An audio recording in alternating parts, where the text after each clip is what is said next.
exceptions to notice and settlement procedures. The Florida Statute and FREC administrative rules provide 3 specific exemptions to notice and settlement procedures regarding escrow accounts.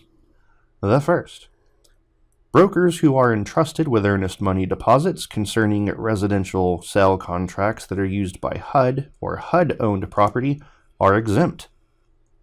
In such cases, the broker is required to follow HUD's agreement and then abide by the broker participation requirements.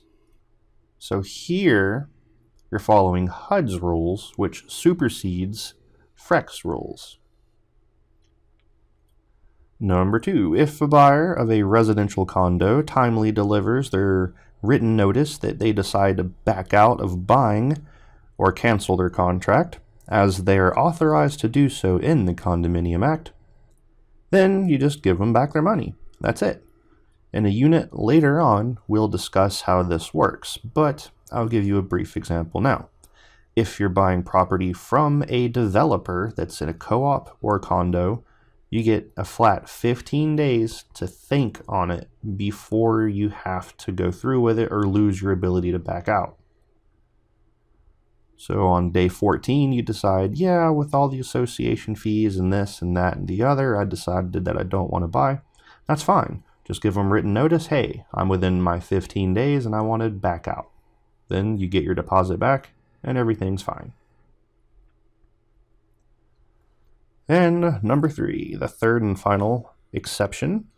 If a buyer of real property in good faith fails to satisfy the terms in the agreement, then the licensee may go ahead and give them back their money without notifying FREC or initiating a settlement procedure. Now, although not required by law, licensees are cautioned that they could be exposing themselves to civil liability if they do this without first getting both parties to agree. Florida Realtors has developed pre-printed forms that can be used to obtain written permission of all parties to release escrowed funds.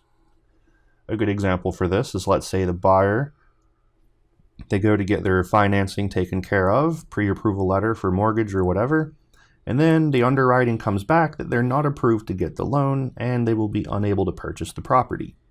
Well, you can just give them back their deposit because they weren't able to satisfy the terms of the contract. It's not that they did something wrong or broke contract, they were just unable to proceed. In that instance, it would only be fair to give them back their money and hunt for another buyer. In all other situations where a buyer and seller or a landlord and tenant make demands that can't be resolved, it's prudent for the broker to consult an attorney. Now, if the parties are still unable to resolve the conflicting demands, then the broker needs to notify FREC so they can help take appropriate action.